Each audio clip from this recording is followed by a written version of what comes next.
Hello, everyone. I am Natasha, your host for today. If you are new here, I want to let you know that we upload new English learning videos every single day to help you improve your English faster and more effectively. In today's episode, you are not only going to build your English vocabulary, but also learn how to use advanced words naturally in daily life conversations. This is a special English vocabulary practice masterclass where we will explore useful advanced words step by step, and I'll show you how to bring them into your real speaking practice. By the end of this lesson, you'll be able to use new vocabulary in conversations confidently, understand how these words are used by fluent speakers, and apply them in your daily life so you can reach a higher level of English fluency. Before we start, make sure to subscribe to the channel and also press the bell icon if you'd like more helpful English learning lessons like this.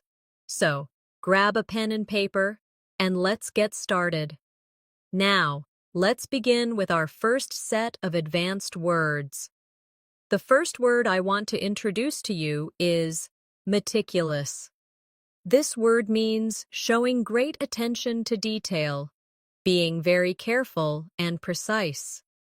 For example, you could say, "She is very meticulous about her work, checking every small mistake before submitting it. Try repeating after me slowly." Meticulous. Again. Meticulous. Now use it in a sentence with me. I am meticulous when I prepare for an important meeting. Excellent. The second word is versatile. This means someone or something that is flexible and can be used in many different ways. For instance, English is a versatile language because you can use it in business, travel, and entertainment. Or, my friend is very versatile. She can cook, paint, and play the piano. Repeat with me. Versatile. Good. Again. Versatile. Now use it in your own sentence. I want to be a versatile English speaker. Great job. The third word for today is inevitable. This means something that is certain to happen and cannot be avoided. For example, if you keep practicing English every day, improvement is inevitable.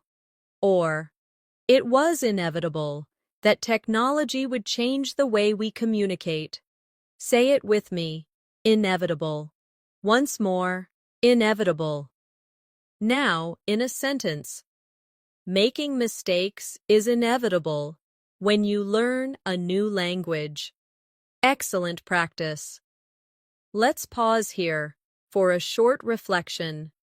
Notice how each of these words, meticulous, versatile, and inevitable, can be connected to daily life.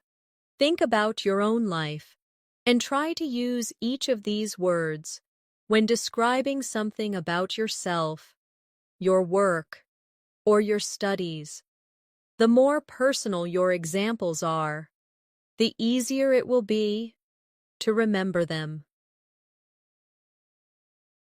Another powerful word that will help you sound more advanced in English is resilient. Resilient means able to recover quickly from difficulties, challenges, or tough situations. For example, even after facing many failures, she remained resilient and kept working toward her goals. Or, learning English requires a resilient attitude because sometimes you will feel frustrated, but you must continue. Repeat after me. Resilient. Once more. Resilient. Now try it in your own sentence. I am resilient when I face problems at work. Very good. The next word is articulate. This word describes someone who can express ideas clearly and effectively. For example, he is an articulate speaker who explains difficult topics in a simple way. Or, I wait and to become more articulate when I speak English. Say it with me. Articulate, again, articulate. Now in a sentence. She is articulate and confident in meetings. Excellent. Now let's look at alleviate. This is a very useful advanced word that means to reduce or make something less severe. For example, taking a short walk can alleviate stress, or learning English with a friend can alleviate the pressure of studying alone. Repeat after me. Alleviate. Once more. Alleviate. Now in a sentence. Listening to music alleviates my anxiety. Perfect. Let's practice these words together in a small exercise. Imagine you are talking to a friend about learning English. You can say, "Learning English can sometimes feel stressful, but I try to stay resilient. I also want to be articulate. When I share my ideas, watching fun videos alleviates the stress and keeps me motivated." Did you notice how resilient, articulate, and alleviate fit smoothly into daily life conversations? This is how you train your brain to use advanced vocabulary naturally. Now let's move on. Another great word is proficient. This means being skilled and competent in something. For example, she is proficient in both English and Spanish. Or, I want to be proficient in using English at work. Say it with me. Proficient. Again. Proficient. Now, in a sentence, he is proficient in computer programming and English communication. Very good. Next is ambiguous. This means something that is unclear or has more than one possible meaning. For example, the question was ambiguous, so I wasn't sure how to answer. Or, sometimes English words are ambiguous and depend on context. Say it with me. Ambiguous. Again, ambiguous. Now in a sentence. The directions were ambiguous, and I got lost. Excellent. One more useful word is empathy. Empathy means the ability to understand and share the feelings of another person. For example, good friends show empathy when you are sad. Or, teachers need empathy to understand their students' struggles. Repeat after me, empathy. Once more, empathy. Now in a sentence. I try to show empathy when someone is upset. Great practice. Let's create a mini conversation using these words. Imagine two friends talking. One says, I want to be proficient in English, but sometimes the grammar feels ambiguous. Still, I know being resilient will help me improve. Having a teacher with empathy also alleviates my stress. And one day, I hope to be articulate in every conversation. This type of practice makes the words stick in your memory because you're not only hearing the word, you're using it in realistic situations. The next word I want to share with you is contemplate. This means to think deeply about something, often for a long time. For example, before making a big decision, she likes to contemplate all the possibilities. Or, I often contemplate how to improve my English learning methods. Say it with me. Contemplate. Once more. Contemplate. Now in a sentence. He sat quietly to contemplate his future. Excellent. Now let's try diligent. Diligent describes someone who works very hard and puts consistent effort into what they do. For example, she is a diligent student who studies every day. Or, if you are diligent in practicing English, you will definitely improve. Repeat after me. Diligent. Again. Diligent. Now use it in your own sentence. I am diligent when I learn new vocabulary. Very good. Another strong word is eloquent. This means someone who speaks or writes in a very clear, persuasive, and powerful way. For example, the professor gave an eloquent speech that inspired the students. Or, I want to become eloquent when I express my opinions in English. Say it with me. Eloquent. Again. Eloquent. Now in a sentence. She is eloquent when she speaks about her passion. Excellent practice. Let's also look at reluctant. This word means unwilling or hesitant to do something. For example, he was reluctant to join the meeting because he wasn't prepared. Or, I sometimes feel reluctant to speak English because I'm afraid of mistakes. Repeat after me. Reluctant. Once more. Reluctant. Now in a sentence. She was reluctant to try the new food. Very good. Another useful advanced word is scrutinize. This means to examine something very carefully and in detail. For example, the manager scrutinized the report before approving it. Or, when you learn a new word, scrutinize how native speakers use it in different contexts. Say it with me. Scrutinize. Again. Scrutinize. Now in a sentence, I scrutinize my essays before submitting them. Excellent. Let's practice these words together in a short exercise. Imagine you are explaining your learning process. You might say, I like to contemplate new ways to study. I stay diligent by practicing every day. I hope to be eloquent when I speak. Sometimes I feel reluctant, but I keep going. I also scrutinize my mistakes carefully so I can improve. Did you notice how natural it feels to use these words when you create sentences from your own life? That's the secret to remembering advanced vocabulary. You must connect it directly to your experiences.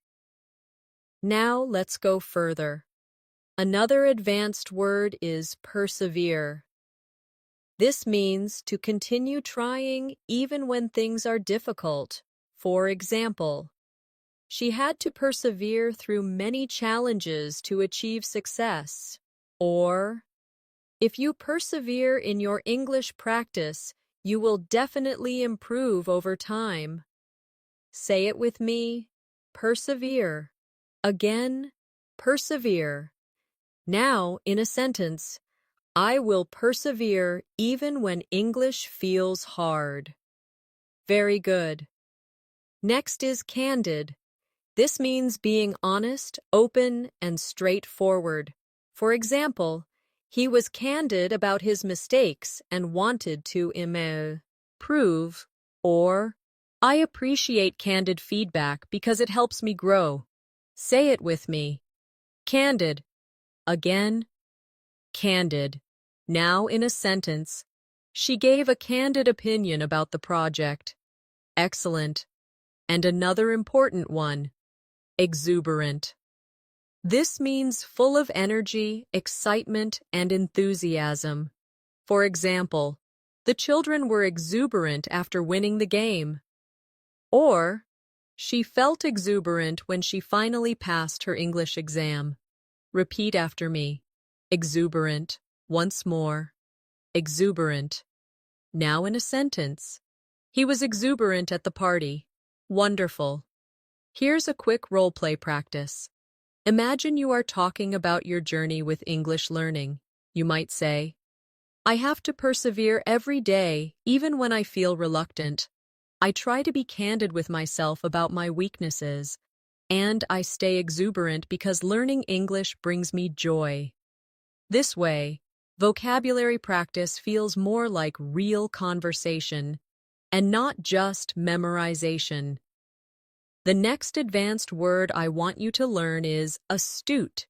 This describes someone who is clever and able to notice and understand things quickly. For example, she is an astute businesswoman who makes smart decisions. Or, you must be astute when listening to English speakers so you can catch small details. Say it with me. Astute. Again. Astute.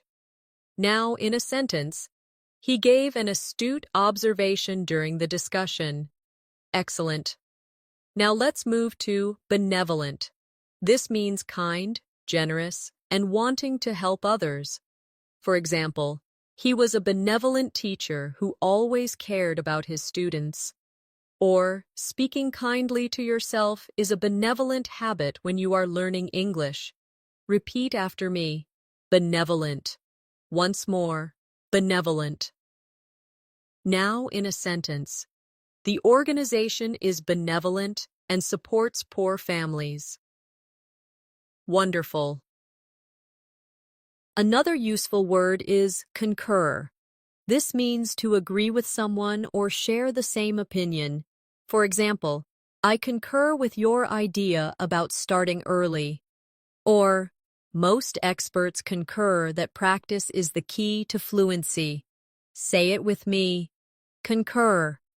Again. Concur. Now, in a sentence, I concur that daily speaking practice is important. Very good. Let's practice these 3 words in a mini dialogue. Imagine someone says, I think practicing English for 15 minutes daily can help. You can reply, I concur. That is an astute idea. Only a benevolent teacher would remind students to keep their practice short but consistent. See how natural it feels when you connect the words? The next advanced word is cynical. This describes someone who often doubts other people's intentions or believes people act only for selfish reasons. For example, he was cynical about politicians. Or, don't be too cynical about your progress. Trust yourself. Say it with me. Cynical. Again. Cynical. Now, in a sentence, she felt cynical about promises that were never kept. Good job. Now, let's explore daunting. This means something that seems very difficult or intimidating. For example, speaking English in public can feel daunting at first, or climbing a mountain is a daunting challenge. Say it with me. Daunting. Again. Daunting. Now in a sentence, preparing for an English exam felt daunting, but I did it. Excellent. Another important word is eclectic. This describes something made up of a wide variety of styles, ideas, or sources. For example, she has an eclectic taste in music. Or, you should build an eclectic vocabulary by learning words from books, movies, and conversations. Repeat after me. Eclectic. Once more. Eclectic. Now, in a sentence, his bookshelf was eclectic, filled with novels, science books, and poetry. Perfect. Let's combine these words in practice. You can say, at first, learning new vocabulary felt daunting, but I realized an eclectic approach, mixing books, videos, and conversations, made it easier. Sometimes people can be cynical and say it's too hard, but I concur with teachers who remind us to persevere. I think it's astute to remember that learning English is a journey, and being benevolent to yourself makes it enjoyable. Do you feel how much more advanced your sentences sound now? This is exactly what advanced English practice should feel like: natural, personal, and powerful. Now let's keep going. Another advanced word is formidable. This describes something or someone that inspires fear, respect, or is extremely impressive. For example, the team faced a formidable opponent in the championship. Or, English may feel like a formidable challenge, but it's possible to overcome it. Say it with me: formidable. Again, formidable. Now, in a sentence, she is a formidable leader with strong skills. Great. Next is lucid. This means clear and easy to understand. For example, the teacher gave a lucid explanation of grammar. Or, I need to make my ideas more lucid in English conversations. Repeat after me: lucid. Once more, lucid. Now in a sentence, the instructions were lucid and easy to follow. Excellent. And finally, let's look at metaphor. This is an advanced vocabulary word often used in literature and conversation to describe something by comparing it to something else.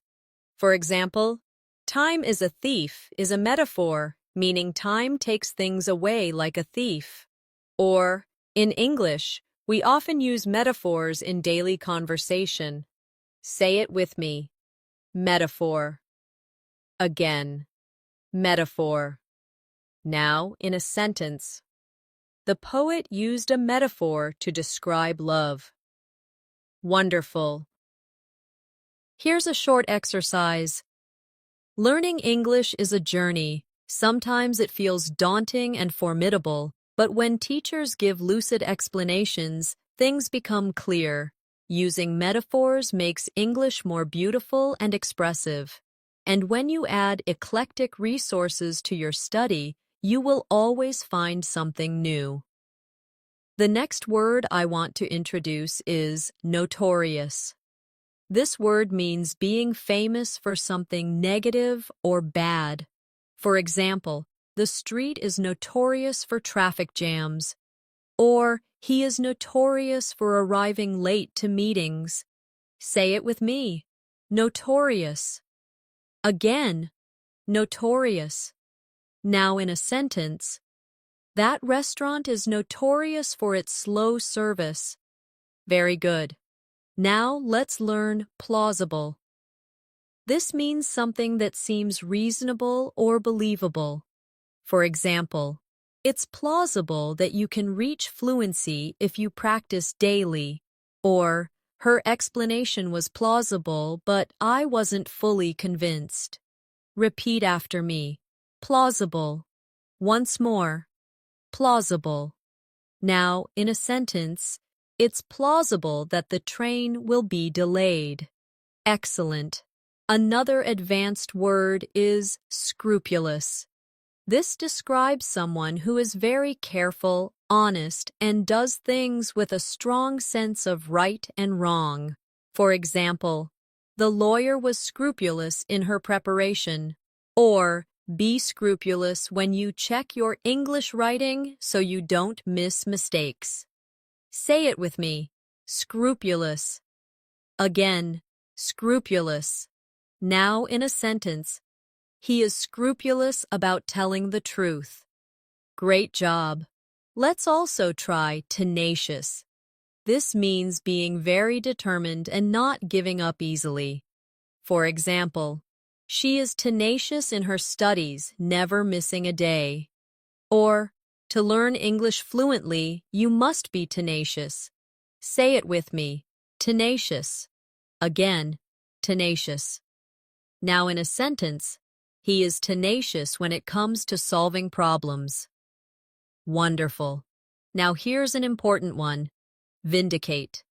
This means to clear someone of blame or prove something is correct. For example, the evidence helped vindicate the innocent man, or her success vindicated her decision to study abroad. Say it with me. Vindicate. Again. Vindicate. Now in a sentence, the results vindicated his hard work. Excellent. Let's create a small practice dialogue with these words. She is a tenacious learner. Even though English felt difficult, her scrupulous practice habits helped her improve. People thought she wouldn't succeed, but her success vindicated her efforts. Now it's plausible that she will reach advanced fluency soon. She's no longer notorious for giving up. Instead, she's admired. Now, let's keep going. Another advanced word is ambivalent. This describes having mixed feelings about something. For example, she felt ambivalent about moving to a new city, or I feel ambivalent when I think about speaking English in front of strangers. Say it with me. Ambivalent. Again. Ambivalent. Now, in a sentence, he was ambivalent about accepting the new job. Very good. Next is copious. This means a large amount or abundant. For example, she took copious notes during the lecture. Or, you need copious practice to master advanced English vocabulary. Say it with me. Copious. Again. Copious. Now, in a sentence, he drank copious amounts of water after running. Excellent. Another word is discern. This means to recognize, notice, or understand something clearly.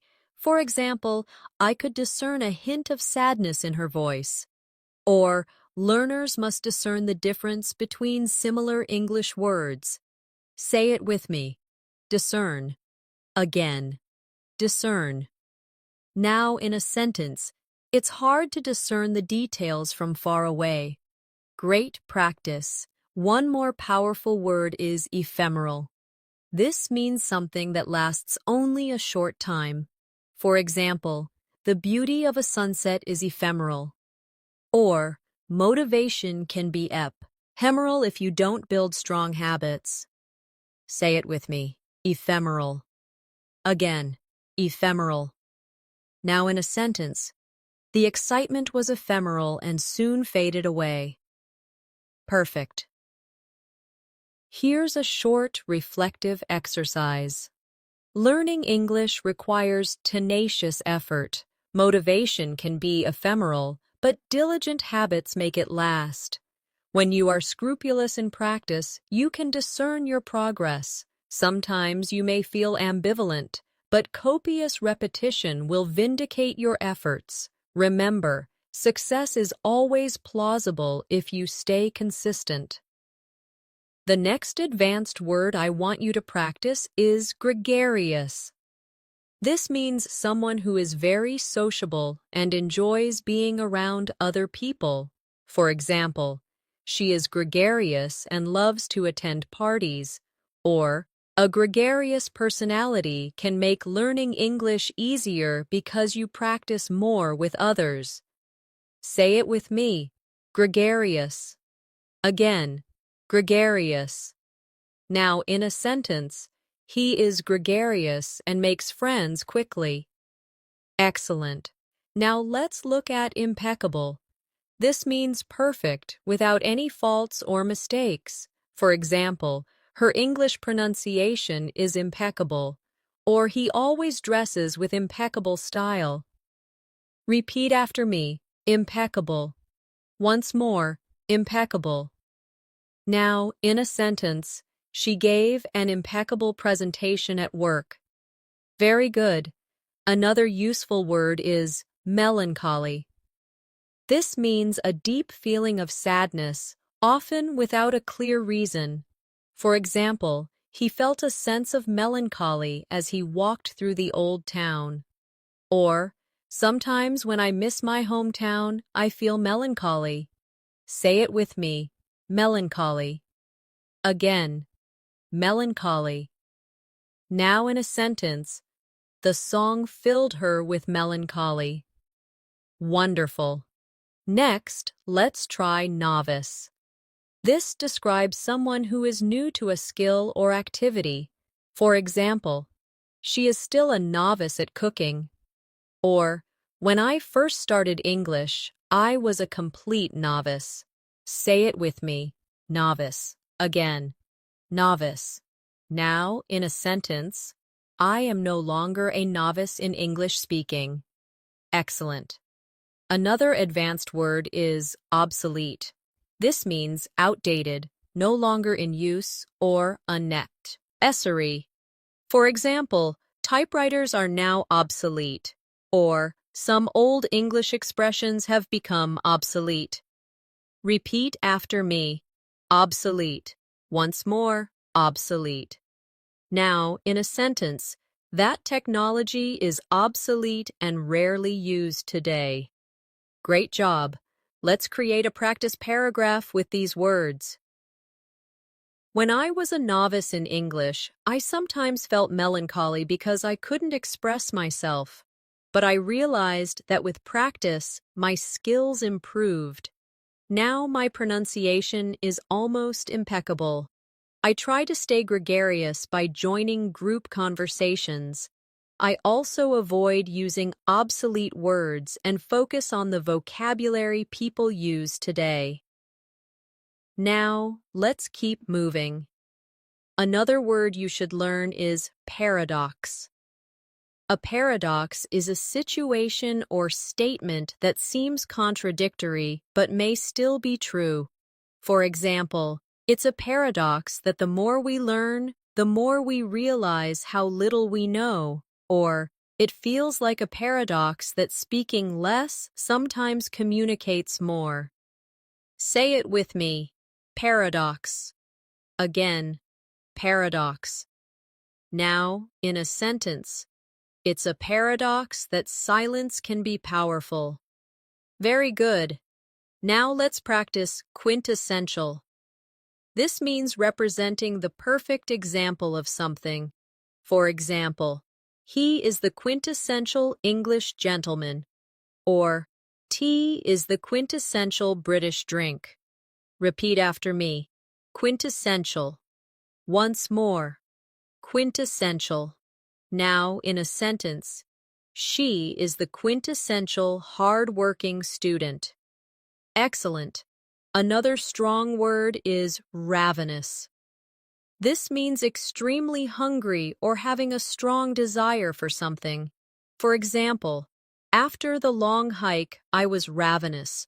Or, learners can be ravenous for new English words.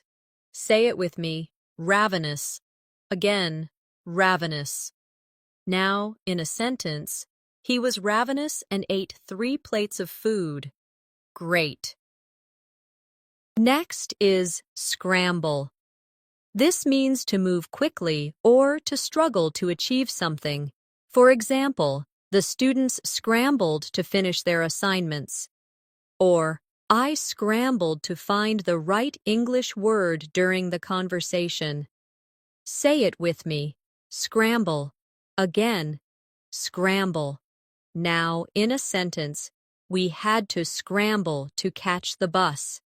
Excellent. Let's join these in practice. It's a paradox that even advanced learners sometimes scramble to find the right words. But when you are ravenous for learning, you improve quickly. Tea might be the quintessential example of British culture, but practicing daily is the quintessential habit of successful English learners. Even when you feel melancholy, remember that you are not a novice anymore and your progress is impeccable. The next advanced word I want you to learn is serendipity. This means the unexpected discovery of something good or pleasant by chance. For example, It was pure serendipity that I met my best friend while traveling. Or, finding a great English teacher online was a moment of serendipity. Say it with me, serendipity. Again, serendipity. Now, in a sentence, it was serendipity that I discovered a wonderful cafe while walking. Excellent. Now, let's look at transient. This means temporary, lasting only for a short time. For example, the city has a large transient population of tourists. Or, frustration in learning English is transient. It will pass if you keep practicing. Repeat after me. Transient. Once more. Transient. Now in a sentence, our difficulties are transient, not permanent. Very good. Another word is utopia. This means an imagined perfect world where everything is ideal. For example, some people dream of living in a utopia without problems. Or for many learners, fluency feels like a utopia, but with practice, it becomes real. Say it with me, utopia. Again, utopia. Now in a sentence, they imagined a utopia where everyone spoke one language. Great job. Next is vigilant. This means being watchful, alert, and careful to notice problems or danger. For example, the guard stayed vigilant throughout the night, or you must be vigilant when listening to native speakers to catch small details. Say it with me. Vigilant. Again, vigilant. Now in a sentence, parents are vigilant about their children's safety. Excellent. Now here's a powerful one. Whimsical. This means playful, unusual, or imaginative.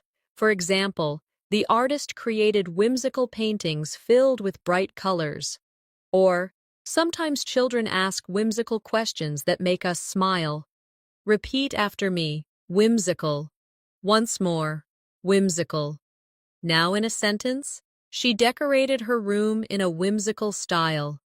Wonderful. Let's make a short practice reflection. When learning English, frustration is transient.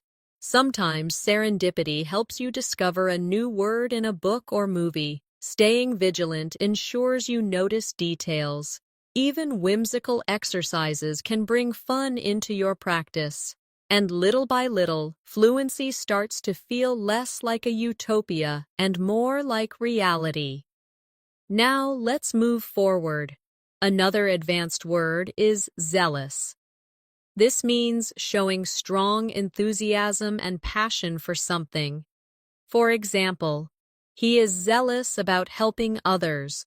Or, be zealous about practicing English every day. Say it with me. Zealous. Again, zealous. Now in a sentence. She was zealous in her studies and achieved great results. Very good. Next, let's learn austere. This means very simple, plain, or strict. For example, the teacher had an austere classroom with no decorations, or her lifestyle was austere with few luxuries. Say it with me, austere. Again, austere. Now, in a sentence, the monastery had an austere atmosphere. Excellent. Another important word is conspicuous. This means very noticeable or easy to see. For example, her red dress made her conspicuous in the crowd. Or, mistakes can be conspicuous when you speak, but don't worry, everyone makes them. Say it with me. Conspicuous. Again, conspicuous. Now, in a sentence, the error was conspicuous in the report. Perfect. And let's add dormant. This means inactive for a time, but capable of becoming active again. For example, the volcano had been dormant for years. Or, Sometimes your English skills feel dormant until you practice again. Repeat after me. Dormant. Once more. Dormant. Now in a sentence. Her creativity was dormant until she started painting again. Excellent.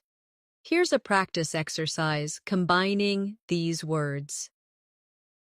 Sometimes my motivation feels dormant, but when I become zealous again, I find joy in learning. Mistakes can be conspicuous, but they teach me lessons. I don't want an austere learning style. I add whimsical and fun activities, and thanks to serendipity, I often find new resources. Every difficulty is transient if I stay vigilant. The next advanced word is affluent. This describes someone who is wealthy, having a lot of money and resources. For example, she grew up in an affluent neighborhood. Or, learning English is now accessible to people beyond just the affluent class. Say it with me. Affluent. Again. Affluent. Now in a sentence. The city is known for its affluent residents. Excellent. Now let's explore boisterous. This means noisy, energetic, and cheerful. For example, the children were boisterous at the birthday party. Or, the crowd grew boisterous during the football match. Repeat after me. Boisterous. Once more. Boisterous. Now in a sentence. The classroom was boisterous before the teacher arrived. Very good. Another important word is camaraderie. This means a feeling of friendship, trust, and companionship in a group. For example, the soldiers built strong camaraderie during training. Or, joining an English learning group can give you camaraderie and motivation. Say it with me. Camaraderie. Again. Camaraderie. Now in a sentence. There was camaraderie among the students in the class. Wonderful. Next is dexterous. This describes someone skillful with their hands or mind. For example, the dexterous pianist played the piece perfectly. Or, she is dexterous in solving difficult problems quickly. Say it with me. Dexterous. Again. Dexterous. Now in a sentence, he is dexterous at fixing machines. Excellent. Now let's learn eloquence. This is the quality of expressing ideas clearly, beautifully, and persuasively. For example, her eloquence moved the audience. Or, you can develop eloquence in English by practicing daily speaking. Repeat after me. Eloquence. Once more, eloquence. Now in a sentence. The leader spoke with eloquence about the future. Very good. Let's join these in a practice example. In an English learning group, camaraderie keeps everyone motivated. Some students are dexterous at picking up new words. Others grow eloquence by practicing speeches. The atmosphere might become boisterous with laughter, but it is positive. And whether you come from an affluent background or not, English is for everyone. Now let's continue with more advanced words. Frivolous. This means silly, not serious, or unimportant. For example, he spent money on frivolous items. Or, don't waste time on frivolous distractions when you want to study. Say it with me. Frivolous. Again. Frivolous. Now, in a sentence, the complaint was dismissed as frivolous. Excellent. Next is hinder. This means to create difficulties. or obstacles. For example, lack of practice can hinder your English progress, or heavy traffic hindered our journey. Say it with me. Hinder. Again. Hinder. Now in a sentence. Fear of mistakes can hinder your confidence.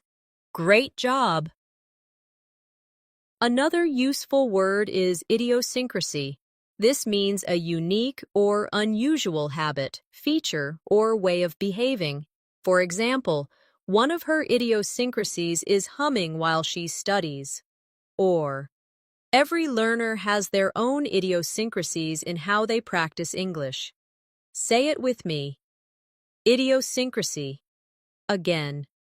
Idiosyncrasy. Now in a sentence. His idiosyncrasy is wearing mismatched socks. Wonderful. Now let's practice jubilant. This means feeling extremely happy and joyful. For example, the fans were jubilant after the victory. Or, I felt jubilant when I passed my English exam. Say it with me. Jubilant. Again. Jubilant. Now in a sentence. She was jubilant when she received the award. Excellent. And one more. Keen. This means eager, interested, or having sharp perception. For example, he is keen to improve his English skills. Or, she has a keen sense of observation. Repeat after me. Keen. Again. Keen. Now in a sentence. I am keen on learning new vocabulary every day. Very good. Let's tie them together in a reflection. Sometimes frivolous distractions can hinder your learning, but when you stay keen, your progress grows faster. Every student has an idiosyncrasy in how they study. Some celebrate jubilant moments when they succeed, the camaraderie of learning together, even in a boisterous group, can make the journey joyful and productive. The next advanced word I want you to learn is lucidate. This means to make something clear or explain something in detail. For example, the teacher lucidated the difficult concept so that everyone understood. Or, I try to lucidate my ideas in English to avoid confusion. Say it with me. Lucidate. Again. Lucidate. Now in a sentence. She lucidated her plans for the project. Excellent. Now let's learn. Magnanimous. This describes someone who is very generous and forgiving, especially towards someone less powerful or even towards an enemy. For example, he was magnanimous in victory and congratulated his opponent. Or, being magnanimous in conversations shows maturity. Repeat after me. Magnanimous. Once more. Magnanimous. Now in a sentence. She was magnanimous enough to forgive his mistake. Very good. Another powerful word is nefarious. This means wicked, evil, or criminal. For example, the gang was involved in nefarious activities. Or, spreading lies is a nefarious habit. Say it with me. Nefarious. Again. Nefarious. Now in a sentence. The villain had a nefarious plan. Excellent. Next, let's practice. Obstinate. This means stubborn, refusing to change one's opinion or behavior.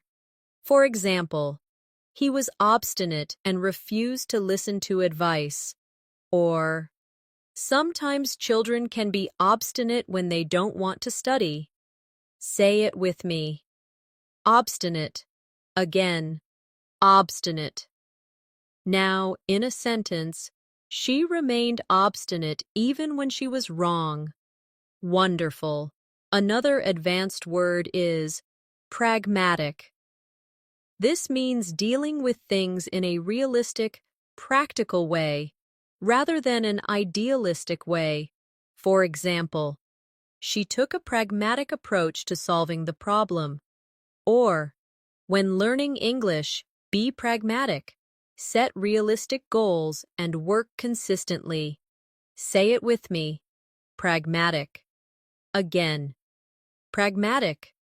Now, in a sentence, he gave pragmatic advice about saving money. Excellent. Now, let's join these words together in practice. Even when someone is obstinate, you can be magnanimous and forgive them. Beware of nefarious influences that waste your time. Be pragmatic in your study plans. And when you elucidate your ideas clearly, you will build confidence in English conversations. Let's move on to more. Quell. This means to stop, calm, or end something, often violence, fear, or doubts. For example, the teacher tried to quell the noise, class. Or, deep breathing can quell nervousness before speaking English. Say it with me. Quell. Again. Quell. Now in a sentence, he managed to quell his anger. Excellent. Next is rhetoric. This refers to the art of effective or persuasive speaking and writing. For example, the politician's rhetoric inspired the audience. Or, you can improve your English rhetoric by practicing public speaking. Repeat after me. Rhetoric. Again. Rhetoric. Now in a sentence. His rhetoric was powerful and convincing. Very good. Another advanced word is sagacious. This means wise, having good judgment and insight. For example, she was a sagacious leader who guided her team wisely. Or, a sagacious learner chooses the right methods to improve English. Say it with me. Sagacious. Again. Sagacious. Now in a sentence, his sagacious advice helped me succeed. Excellent. And let's add tirade. This means a long, angry speech of criticism or accusation. For example, the coach gave a tirade after the team lost. Or, she launched into a tirade about unfair treatment. Say it with me. Tirade. Again. Tirade. Now, in a sentence. The manager's tirade shocked the employees. Great. Here's a reflective practice. Sometimes you may face a tirade from someone who is obstinate, but remain magnanimous. Stay sagacious. And use rhetoric carefully. Quell your own nervousness with calm breathing. And remember to be pragmatic. Small daily steps are stronger than big, unrealistic plans. The next advanced word I want you to practice is ubiquitous. This means something that seems to be everywhere at the same time. For example, smartphones are ubiquitous in today's world. Or, English words from movies are ubiquitous in conversations across the globe. Say it with me. Ubiquitous. Again. Ubiquitous. Now in a sentence, social media has become ubiquitous in daily life. Excellent. Now let's learn vicarious. This describes experiencing something through the feelings or actions of another person. For example, She felt vicarious joy when her friend won the competition.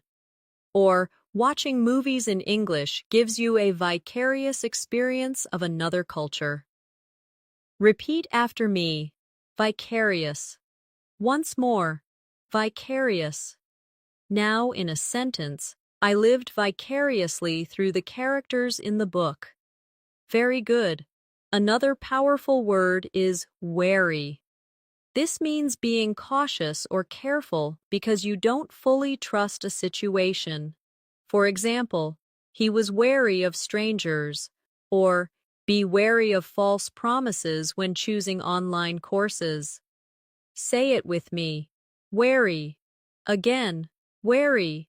Now, in a sentence, she was wary about walking alone at night. Excellent. Next, let's practice yearn.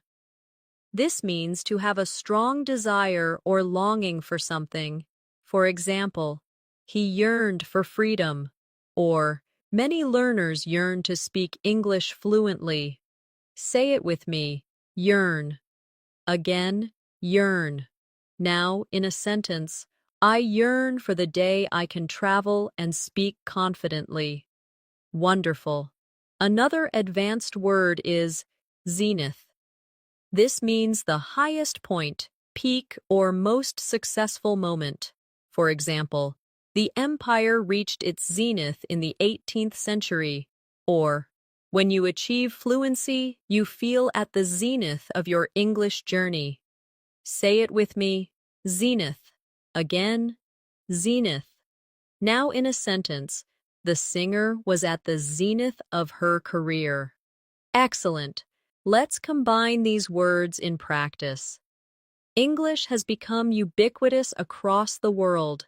Many students yearn to master it and reach the zenith of fluency. Some feel wary of challenges, but watching movies offers vicarious experiences that help. Stay patient and keep practicing, and you'll move closer to your goal. Now, let's keep going. Another useful word is adamant. This means refusing to be persuaded or to change your mind. For example, he was adamant about his decision. Or, she was adamant that she would learn English no matter how difficult it was. Say it with me. Adamant. Now, in a sentence, the teacher was adamant about deadlines. Excellent. Next is belligerent. This means aggressive or hostile. For example, the belligerent customer shouted at the staff, or don't be belligerent when correcting others' mistakes. Say it with me. Belligerent. Again, belligerent. Now, in a sentence, his belligerent tone made everyone uncomfortable.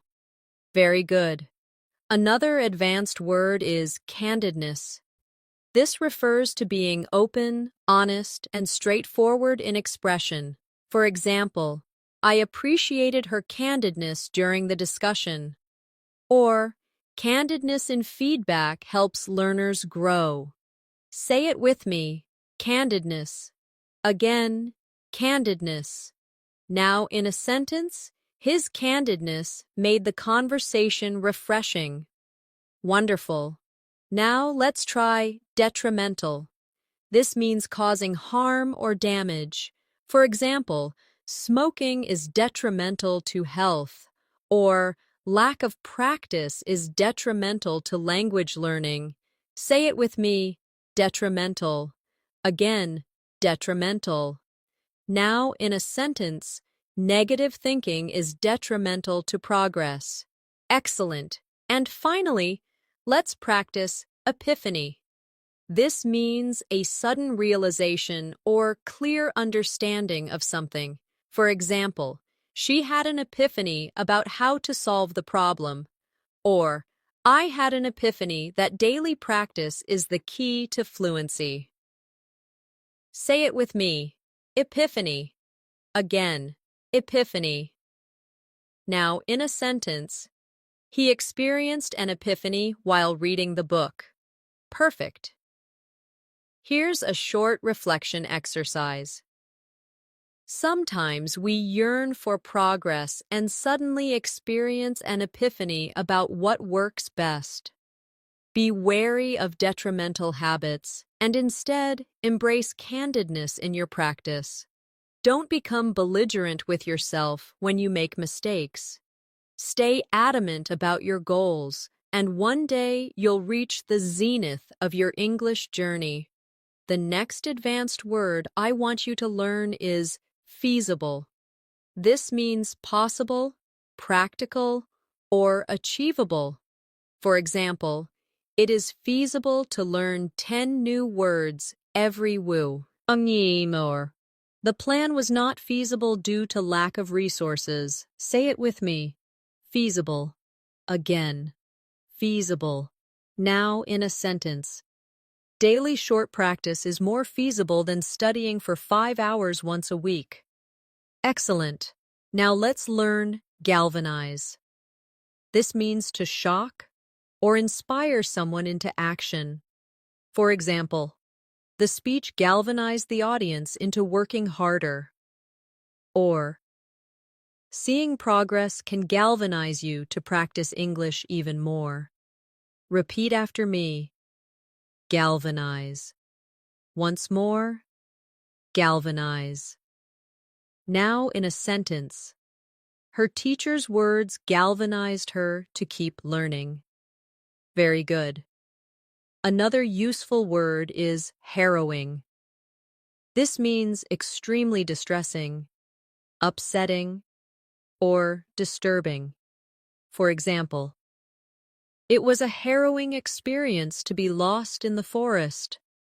Or, speaking in public for the first time can feel harrowing. Say it with me. Harrowing. Again. Harrowing. Now in a sentence. The movie told a harrowing story of survival. Wonderful. Next, let's practice imminent. This means about to happen, very soon. For example, the storm is imminent, so take shelter. Or, your improvement is imminent if you practice consistently. Say it with me. Imminent. Again. Imminent. Now in a sentence. The teacher announced that a test was imminent. Excellent. Another advanced word is juxtapose. This means to place two things side by side for comparison. For example, the artist juxtaposed modern and traditional styles in her work. Or, you can juxtapose formal English with casual English to see the differences. Say it with me. Juxtapose. Again. Juxtapose. Now, in a sentence. The report juxtaposed data from last year and this year.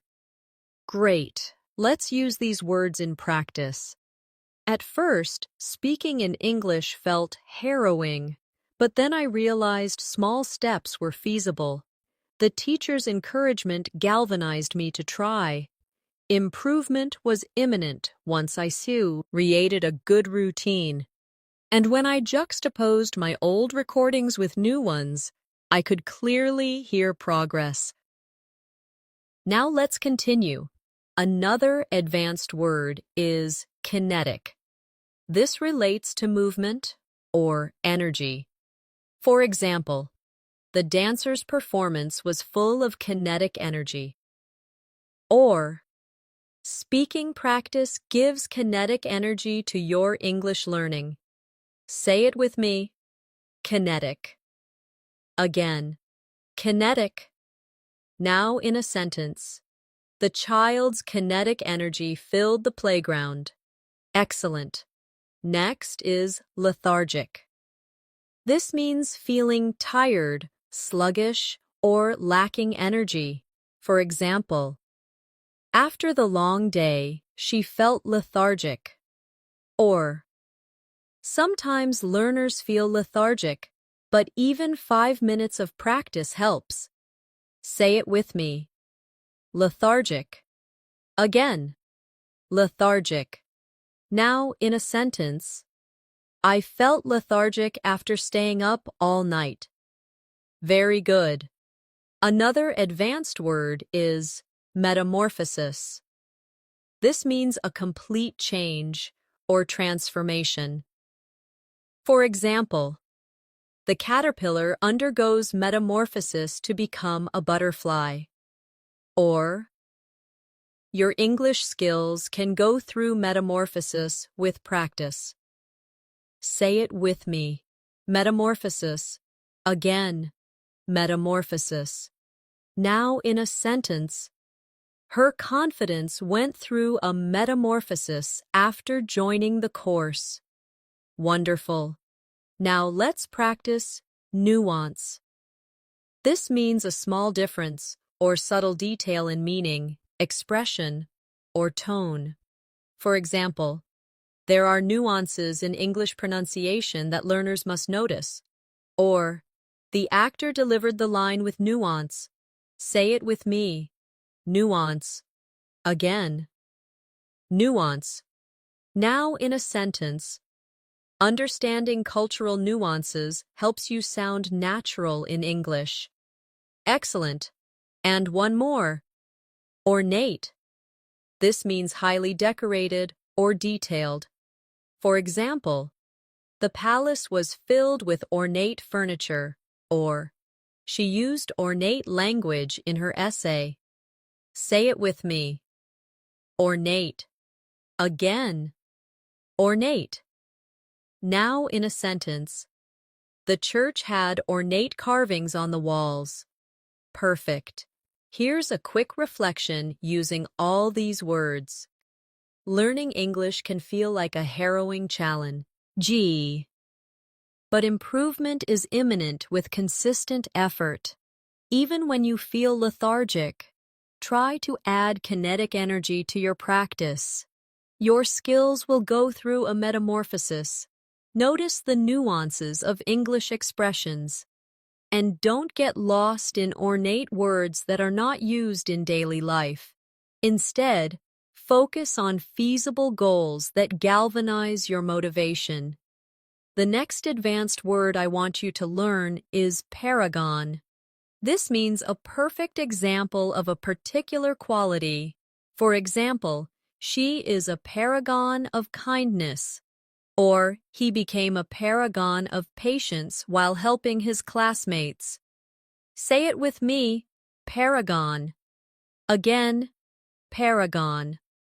Now, in a sentence, the teacher was a paragon of wisdom. Excellent. Now let's try quintessence.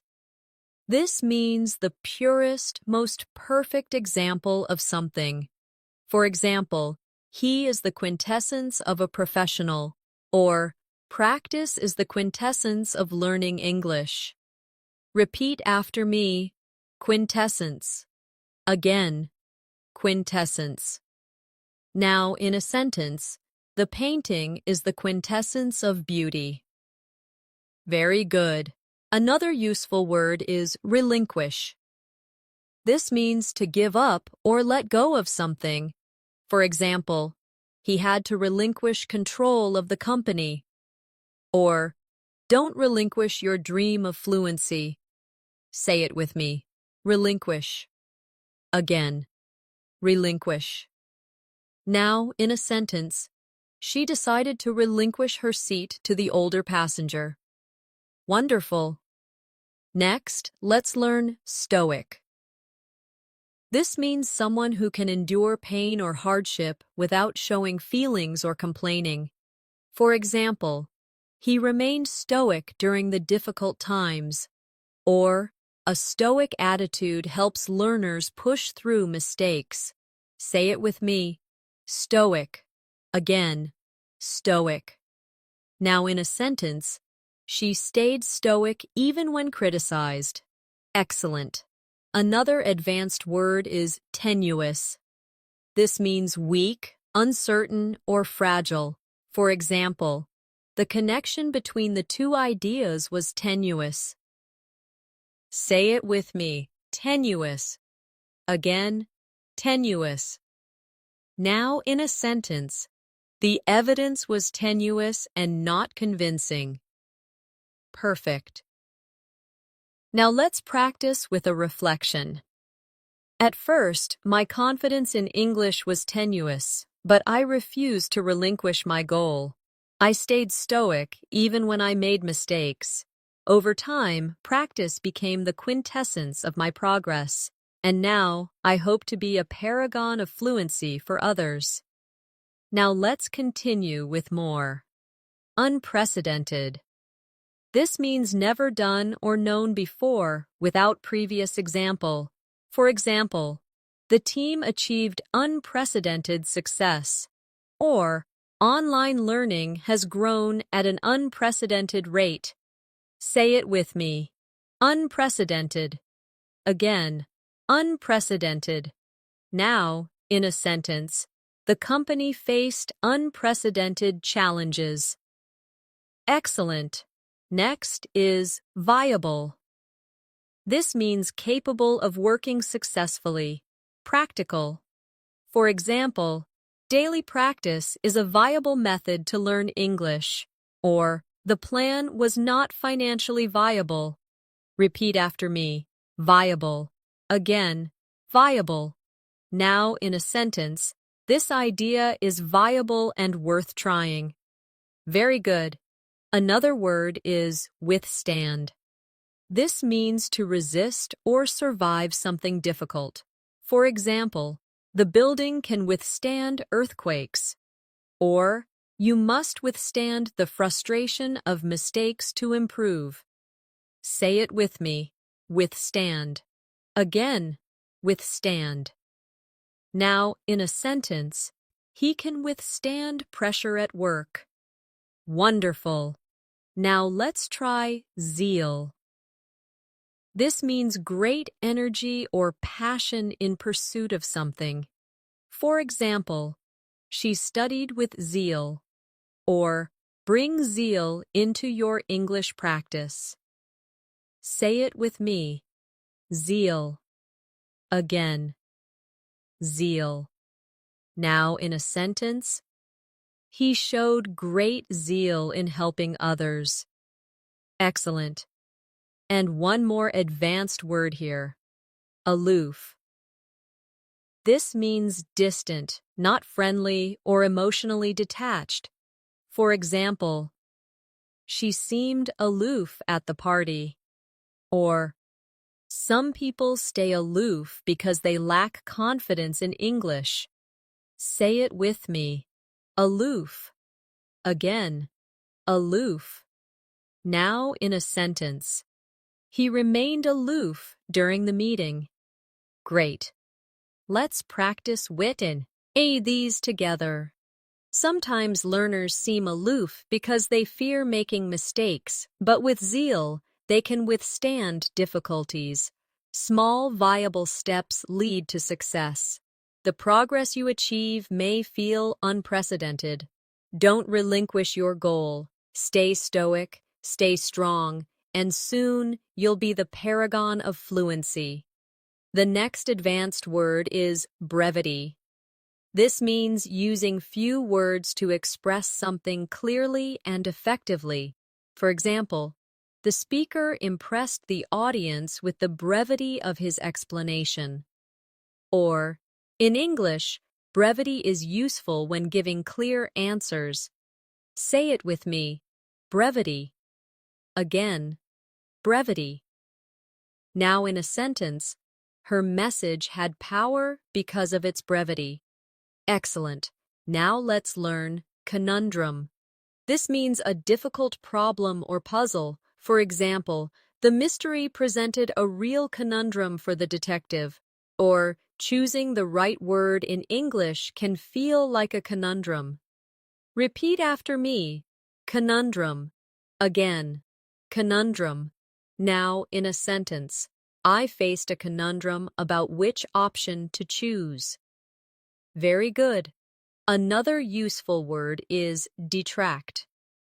This means to reduce or take away from the value or importance of something. For example, his rude behavior detracted from the meeting. Or, a few mistakes don't detract from your overall progress in English. Say it with me. Detract. Again. Detract. Now in a sentence, the noise detracted from the performance. Wonderful. Next is eccentric. This describes someone who behaves in unusual or strange ways, but often in an interesting manner. For example, the eccentric artist wore colorful, mismatched clothes. Or, some learners have eccentric methods that still work for them. Say it with me. Eccentric. Again. Eccentric. Now in a sentence, he is eccentric but very creative. Excellent. Another advanced word is futile. This means useless, producing no result. For example, it's futile to argue when no one is listening. Or, it's never futile to practice English. Every step helps you improve. Say it with me. Futile. Again. Futile. Now in a sentence, the rescue attempt was futile. Perfect. Let's practice them together. Sometimes learning English feels like a conundrum. You may make mistakes, but those don't detract from your progress. Even eccentric study habits can be effective. Never think your effort is futile. Even small steps matter. And remember, brevity in communication is often more powerful than long explanations. Now let's continue with more. Grueling. This means very tiring and demanding. For example, the marathon was grueling, or memorizing hundreds of words in one day is grueling and not effective. Say it with me. Grueling. Again, grueling. Now in a sentence, the students went through a grueling exam.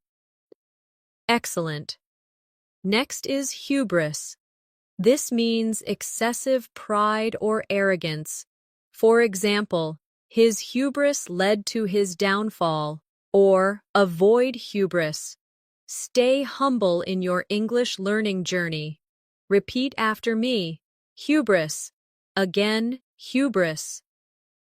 Now in a sentence, her hubris made her ignore helpful advice. Very good. Another advanced word is ingenuity. This means cleverness, creativity, or skill in finding solutions. For example, the invention was a product of ingenuity. Or, learners often show ingenuity when creating practice methods. Say it with me. Ingenuity. Again, ingenuity. Now, in a sentence, his ingenuity solved the problem quickly. Wonderful. Now, let's practice jargon. This refers to specialized words used by a particular profession or group. For example, the lawyer used legal jargon that was hard to understand. Or, avoid too much jargon in English. Use clear words. Say it with me. Jargon. Again. Jargon. Now in a sentence, medical jargon can be confusing to patients. Excellent. And one more. Kinship. This means a sense of connection, family-like bond, or relationship between people. For example, they felt kinship because of their shared experiences. Or, in English learning groups, you can build kinship with others who share your goal. Say it with me. Kinship. Again. Kinship. Now in a sentence, a strong kinship grew among the classmates. Great. Here's a reflection practice.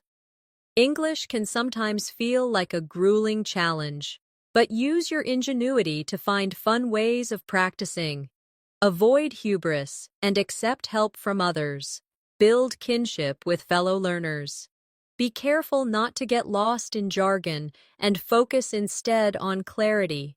Even when it feels futile, remember, progress is happening step by step. The next advanced word I want you to learn is lament. This means to express sadness, grief, or regret. For example, she lamented the loss of her childhood home, or many learners lament not starting English earlier. Say it with me. Lament. Again, lament. Now in a sentence, he lamented the missed opportunity. Excellent. Now let's practice meticulousness. This is the quality of being very careful, paying close attention to detail. For example, her meticulousness in checking grammar improved her writing. Or, meticulousness is important when practicing pronunciation. Repeat after me. Meticulousness. Again, meticulousness. Now, in a sentence, his meticulousness impressed his teacher. Very good. Another advanced word is nostalgia. This means a sentimental longing for the past. For example, she felt nostalgia when she saw her old school. Or, sometimes watching old movies gives me nostalgia. Say it with me. Nostalgia. Again, nostalgia. Now in a sentence, he spoke with nostalgia about his childhood. Wonderful. Next, let's try ostracize. This means to exclude someone from a group or society. For example, the group ostracized him after the argument. Or, some learners feel ostracized if they don't speak fluently, but they should keep trying. Say it with me. Ostracize. Again, ostracize. Now, in a sentence, she felt ostracized by her classmates. Excellent. Another powerful word is placate. This means to calm someone down or make them less angry. For example, the manager placated the upset customer. Or, teachers often placate nervous students before exams. Say it with me. Placate. Again, placate.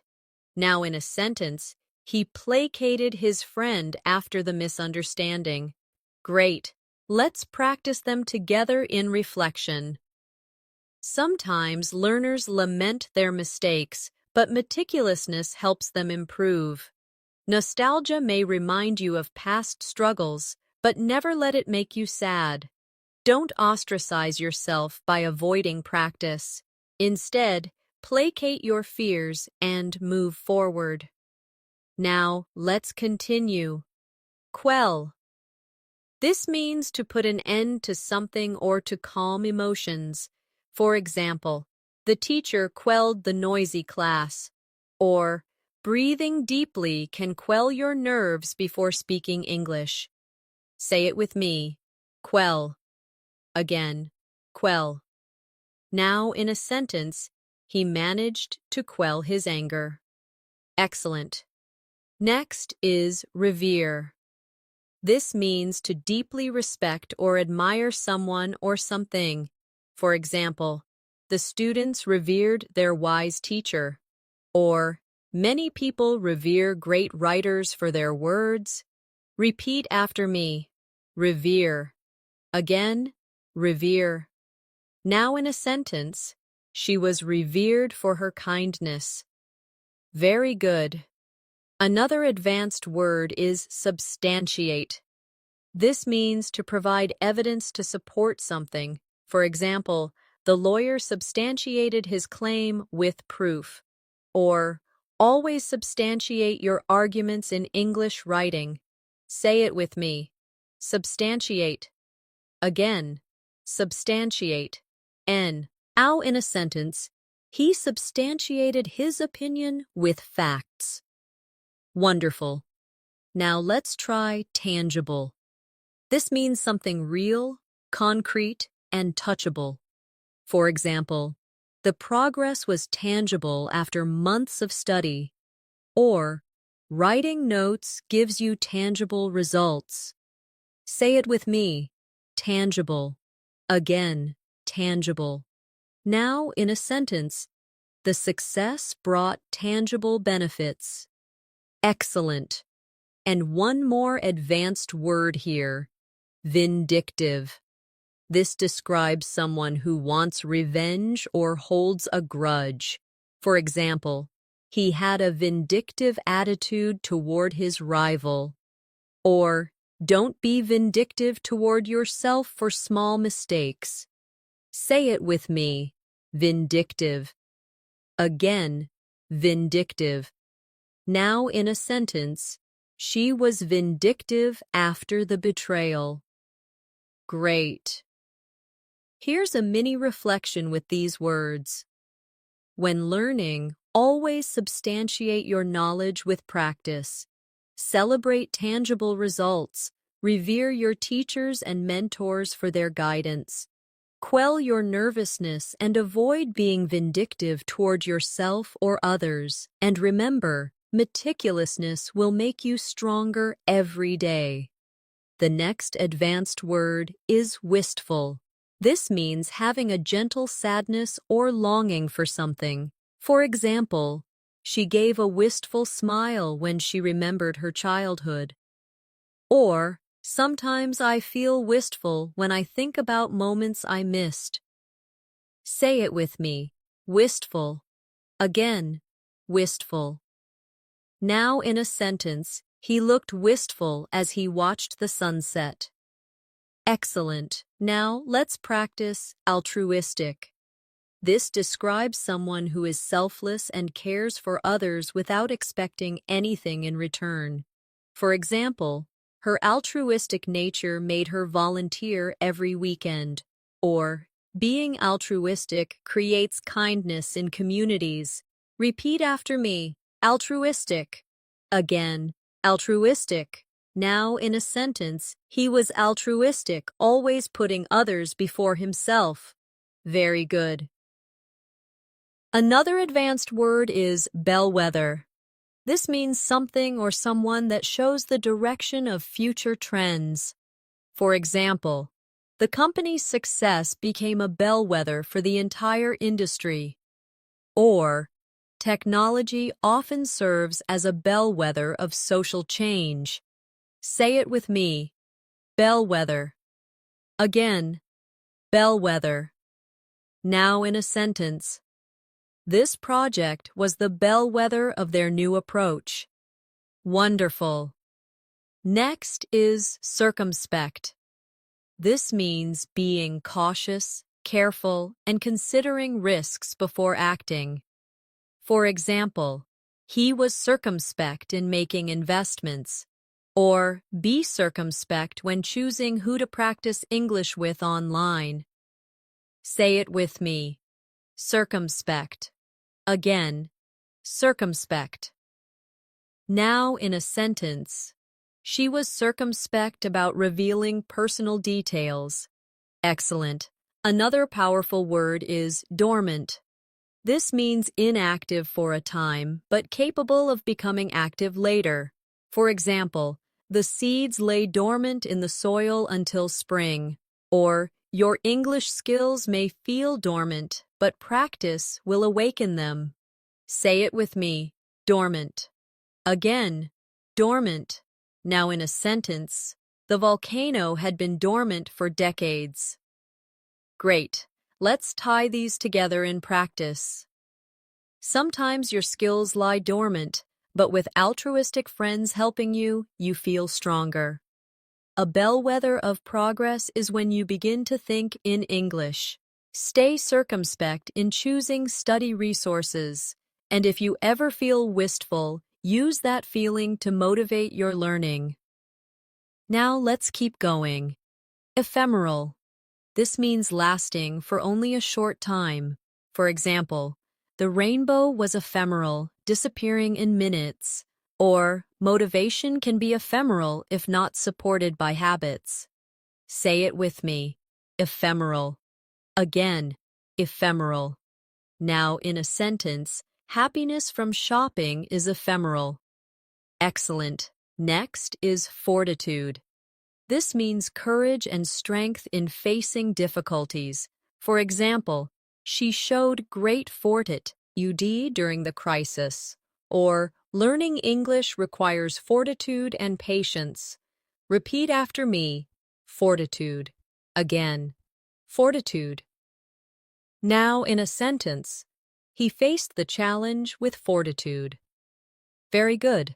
Another advanced word is gregariousness.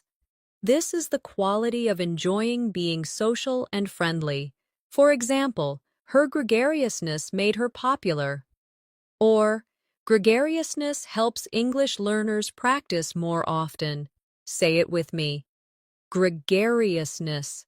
Again. Gregariousness. Now, in a sentence, his gregariousness brought energy to the group. Wonderful. Now let's practice hierarchy. This means a system where people or things are ranked by importance or level. For example, the company had a strict hierarchy, or language has a hierarchy of basic words and advanced ones. Say it with me. Hierarchy. Again, hierarchy. Now, in a sentence, there was a clear hierarchy in the organization. Excellent. And one more. Inept. This means clumsy, unskilled, or not good at something. For example, he felt inept at cooking, or, at first I felt inept at speaking English, but I improved. Say it with me. Inept. Again, inept. Now in a sentence, her inept handling of the situation caused problems. Great. Here's a reflection practice. At the beginning, I felt inept in English conversations, but I developed fortitude and kept going. My gregariousness gave me practice opportunities. I understood the hierarchy of words, from simple to advanced. I avoided ephemeral motivation by creating habits, and I tried to live altruistically, helping others as I learned. The next advanced word I want you to learn is jubilant. This means feeling or expressing great joy and happiness.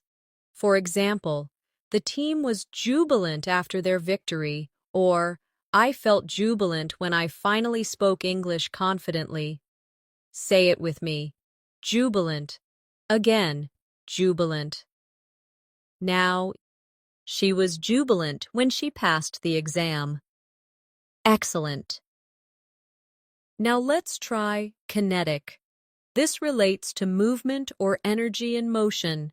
For example, the children played with kinetic energy. Or speaking English adds kinetic energy to your practice. Repeat after me. Kinetic. Again, kinetic. Now in a sentence, the dance was full of kinetic movements. Very good. Another advanced word is lucrative. This means producing a lot of profit or being financially rewarding. For example, he found a lucrative job in finance. Or, English can open the door to lucrative career opportunities. Say it with me. Lucrative. Again, lucrative. Now in a sentence, the business became very lucrative. Wonderful. Next is mundane. This means ordinary, dull, or lacking excitement. For example, he was tired of mundane tasks at work. Or, don't let your practice feel mundane. Add fun activities. Say it with me. Mundane. Again, mundane. Now in a sentence, she wanted to escape her mundane routine. Excellent. Another strong word is notion. This means an idea, belief, or opinion. For example, he rejected the notion that learning English was impossible, or I agree with the notion that practice builds confidence. Say it with me. Notion. Again, notion. Now in a sentence, she had the notion to travel abroad. Great. Let's bring them together in practice. At first, the notion of learning thousands of words felt daunting, but I discovered that English opened lucrative opportunities. My lessons became jubilant moments of success. I avoided mundane routines by adding kinetic speaking exercises, and every day, I believed in the simple notion that practice creates progress. Now, let's continue with more. Oblivious. This means not aware of or not noticing something. For example, he was oblivious to the noise around him. Or, some learners are oblivious to their mistakes until corrected. Say it with me. Oblivious. Again, oblivious. Now in a sentence, she was oblivious to the time while reading. Excellent. Next is pristine. This means pure, clean, or in perfect condition. For example, the beach was pristine, untouched by pollution. Or, you can keep your notes pristine by organizing them carefully. Repeat after me. Pristine. Again, pristine. Now in a sentence. He wore a pristine white shirt. Very good. Another advanced word is resonate.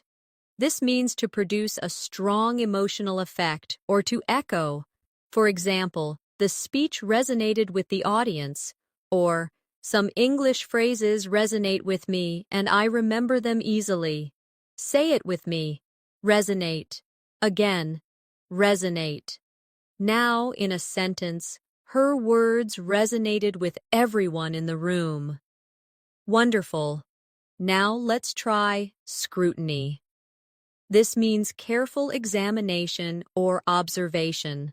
For example, the plan came under close scrutiny, or your English writing will improve under the scrutiny of a teacher. Say it with me. Scrutiny. Again, scrutiny. Now in a sentence, the project faced public scrutiny. Excellent. And one more. Trivial. This means unimportant or of little value. For example, he wasted time on trivial matters. Or, don't worry about trivial mistakes when speaking English. Say it with me. Trivial. Again, trivial. Now, in a sentence, they argued over a trivial detail. Great. Here's a reflective practice. Sometimes we worry too much about trivial errors, but under scrutiny, those small mistakes don't matter. Focus on what resonates with your goals. Keep your practice pristine and well-organized. Don't stay oblivious to your weaknesses. Instead, turn every lesson into a jubilant step forward. The next advanced word is unanimous. This means when everyone fully agrees on a decision. For example, the decision to start the project was unanimous. Or, the students were unanimous in wanting more practice. Say it with me. Unanimous. Again, unanimous. Now in a sentence, the committee reached a unanimous agreement.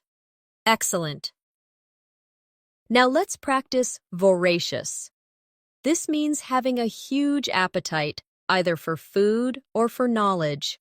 For example, he was a voracious reader who finished 3 books in a week. Or, be a voracious learner of English vocabulary. Repeat after me. Voracious. Again, voracious. Now, in a sentence, she had a voracious appetite after the long hike. Very good. Another advanced word is waning. This means decreasing, fading, or becoming weaker.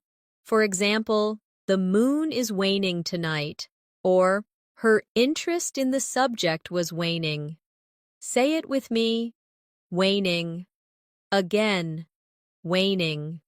Now in a sentence, his energy was waning after hours of study. Wonderful. Next is yearning. This means a deep longing or desire for something. For example, she had a yearning to travel the world. Or, many learners feel a yearning for fluent English conversations. Say it with me. Yearning. Again. Yearning. Now in a sentence. He felt a yearning for home. Excellent. Another advanced word is zealousness. This means strong enthusiasm and passion for a goal. For example, her zealousness impressed her teachers. Or, show zealousness in your daily English practice. Say it with me. Zealousness. Again. Zealousness. Now in a sentence. He approached the project with zealousness. Great. Let's bring them together in practice. A unanimous decision to study together gave the group motivation. Each student had a voracious appetite for learning. Even when their energy was waning, their yearning for fluency kept them going. Their zealousness became the fuel for progress. Now let's continue with more. Adversity. This means difficulty or misfortune. For example, she showed courage in the face of adversity, or adversity is part of every learning journey. Say it with me. Adversity. Again. Adversity. Now in a sentence, they grew stronger through adversity. Excellent. Next is benevolence. This means kindness and generosity. For example, her benevolence towards strangers was inspiring. Or, show benevolence to yourself while learning. Repeat after me. Benevolence. Again, benevolence. Now in a sentence, the charity was built on benevolence. Very good. Another advanced word is catalyst. This means something that causes change or sparks progress. For example, the teacher's advice was the catalyst for her improvement. Or, watching English movies can be a catalyst for learning new words. Say it with me. Catalyst. Again, catalyst. Now in a sentence, the event was a catalyst for change. Wonderful. Now let's practice diligence. This means careful and persistent effort. For example, her diligence in studying paid off. Or, with diligence, you will master advanced English. Say it with me. Diligence. Again, diligence. Now in a sentence, diligence brings success. Excellent. And one more word. Equanimity. This means calmness and composure, especially in difficult situations. For example, he handled the stressful exam with equanimity. Or, equanimity helps you stay focused while practicing English. Say it with me. Equanimity. Again, equanimity. Now in a sentence, she maintained equanimity under pressure. Great. Here's a reflection practice. Adversity will come, but with diligence, you can overcome it. Show benevolence toward yourself. Find catalysts that energize your study.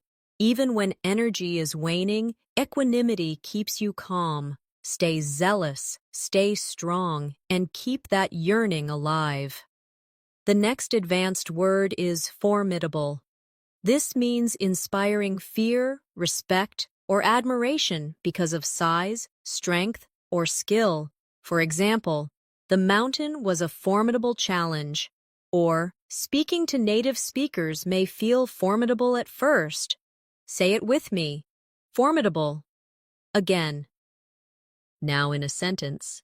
She proved to be a formidable opponent. Excellent. Now let's practice gratuitous. This means unnecessary, unwarranted, or without reason. For example, the film was criticized for gratuitous violence, or don't add gratuitous words in your English writing. Repeat after me, gratuitous. Again, gratuitous. Now in a sentence, his comment was gratuitous and unhelpful. Very good. Another advanced word is hypothetical. This means imagined, supposed, or based on assumption. For example, let's discuss a hypothetical situation where you travel abroad, or teachers often use hypothetical examples to explain grammar.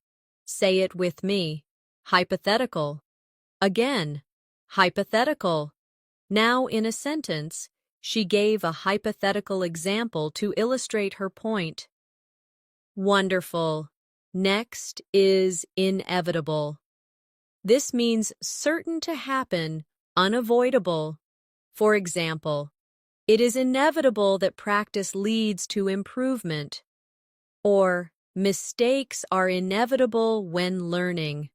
Say it with me. Inevitable. Again, inevitable.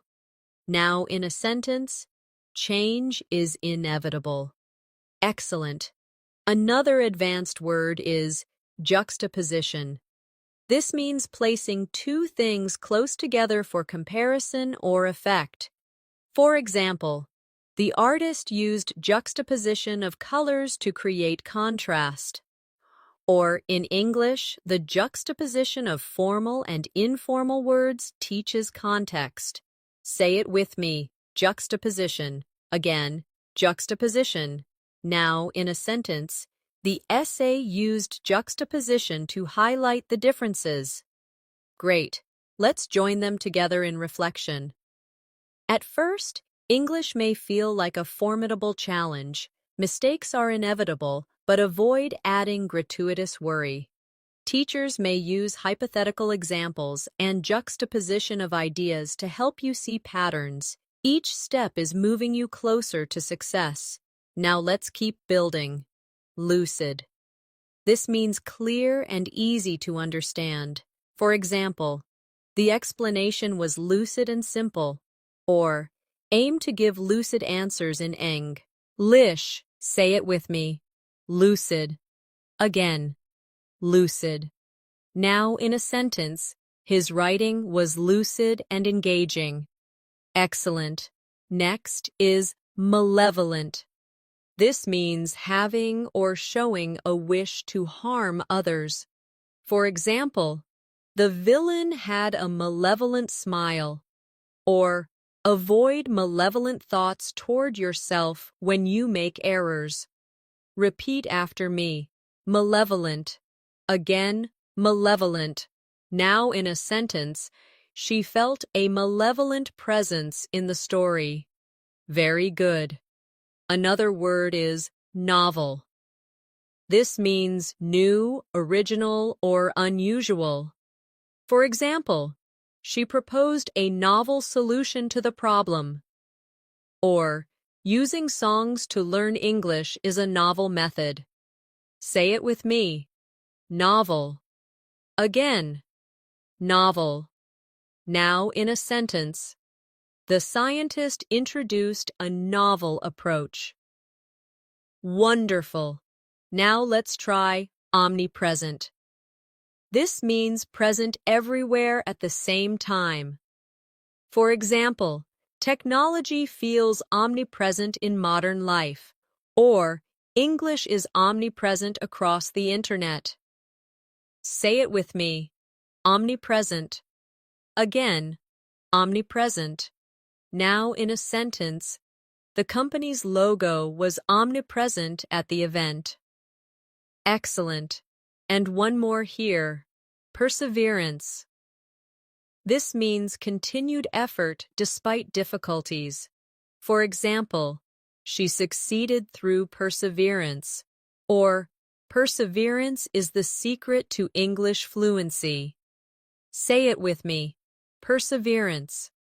Again, perseverance. Now, in a sentence, with perseverance, he reached his goals. Great. Here's a reflection practice. In the omnipresent noise of life, perseverance is what keeps you focused. Use novel methods to make English practice interesting. Keep your explanations lucid, avoid malevolent self-criticism, and face formidable challenges with confidence. Improvement is inevitable if you stay patient. The next advanced word is quagmire. This means a difficult, complicated, or dangerous situation that is hard to escape. For example, the country was stuck in a political quagmire. Oh, or sometimes learners feel trapped in a quagmire of grammar rules. Say it with me. Quagmire. Again. Quagmire. Now in a sentence, he found himself in a financial quagmire. Excellent. Now, let's practice resilient. This means able to recover quickly from difficulties, strong and adaptable. For example, she was resilient after facing challenges. Or, a resilient learner continues practicing despite mistakes. Repeat after me. Resilient. Again, resilient. Now in a sentence, children are often resilient after setbacks. Very good. Another advanced word is scrupulous. This means very careful, thorough, and honest. For example, the scientist was scrupulous in her research. Or, be scrupulous in checking your English essays. Say it with me. Scrupulous. Again, scrupulous. Now, in a sentence, he is scrupulous about telling the truth. Wonderful. Next is tenacity. This means determination and persistence in continuing despite obstacles. For example, her tenacity helped her achieve success. Or, tenacity is needed to reach English fluency. Say it with me. Tenacity. Again. Tenacity. Now in a sentence, he showed tenacity in solving the problem. Excellent. Another advanced word is unequivocal. This means leaving no doubt, very clear and direct. For example, she gave an unequivocal answer. Or, daily practice shows your unequivocal commitment to learning. Say it with me. Unequivocal. Again, unequivocal. Now, in a sentence, his statement was unequivocal. Great. Let's join them together in practice. At times, learning English feels like a quagmire, but resilient learners move forward with tenacity. They remain scrupulous in their study habits, and their unequivocal belief in success helps them achieve their goals. Now let's continue. Vindicate. This means to prove right, to clear from blame. For example, the evidence vindicated his claim. Or, success will vindicate your effort in English practice. Say it with me. Vindicate. Again, vindicate. Now in a sentence, her decision was vindicated by the results. Excellent. Next is wholesome. This means promoting health, well-being, or moral goodness. For example, they enjoyed a wholesome meal together. Or, choose wholesome activities when practicing English, like reading positive stories. Repeat after me. Wholesome. Again, wholesome. Now in a sentence, the movie had a wholesome message. Very good. Another advanced word is yearn. This means to have a deep longing or desire for something. For example, he yearned for freedom. Or, many students yearn to express themselves fluently in English. Say it with me. Yearn. Again. Yearn. Now in a sentence, she yearned to travel abroad. Wonderful. Now let's practice zephyr. This means a soft, gentle breeze. For example, a cool zephyr blew across the field, or her calm words were like a zephyr to my worried mind. Say it with me, zephyr. Again, zephyr. Now in a sentence, the zephyr made the evening pleasant. Excellent. And one more. Audacious. This means bold, daring, and willing to take risks. For example, he made an audacious plan to start his own business. Or, speaking to strangers in English is an audacious but rewarding step. Say it with me. Audacious. Again, audacious. Now in a sentence, her audacious ideas surprised everyone. Great. Here's a reflection practice. Your yearning for fluency may sometimes feel like a distant dream, but remember, every audacious attempt to speak brings progress. Stay resilient, keep your habits scrupulous, and let tenacity guide you. Even when things feel like a quagmire, your unequivocal focus will vindicate your journey. And like a refreshing zephyr, small successes will bring you wholesome joy. The next advanced word is benevolent. This means kind, generous, and wanting to do good. For example, the benevolent teacher helped every student succeed.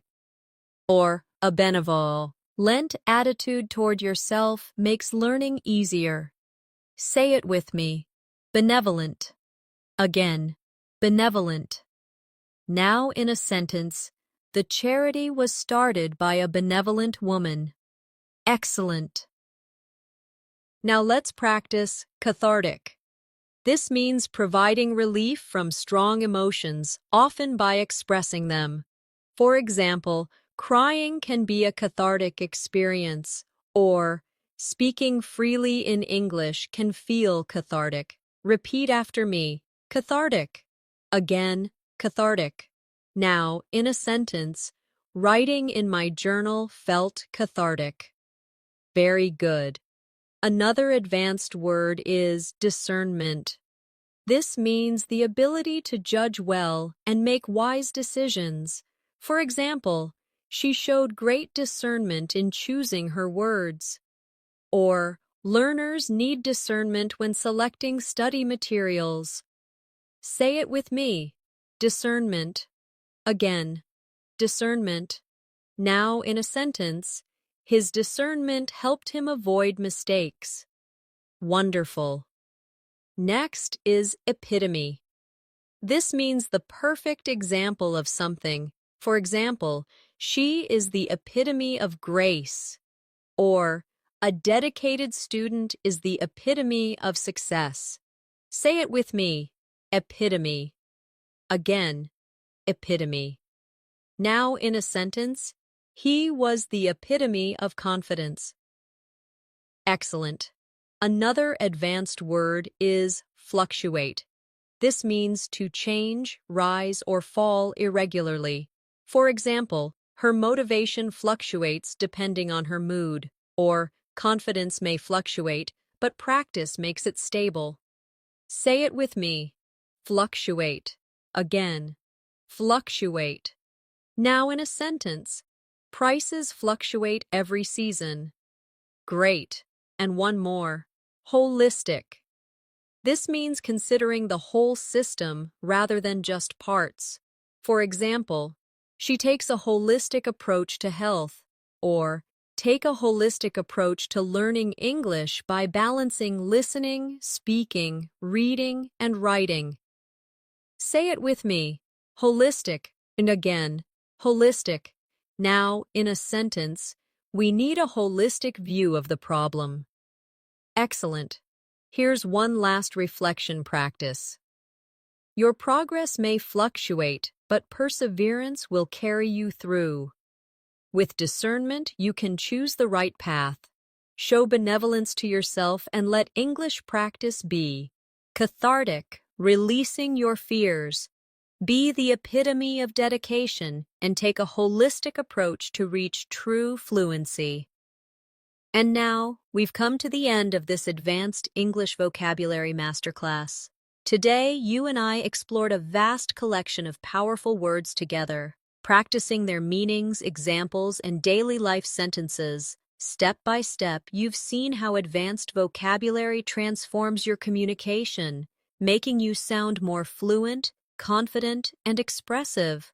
Remember, learning words is not just about memorizing, it's about living them, using them in your conversations, and making them part of your own story. So I encourage you to practice these words out loud, write them in your journal, and bring them into your daily life.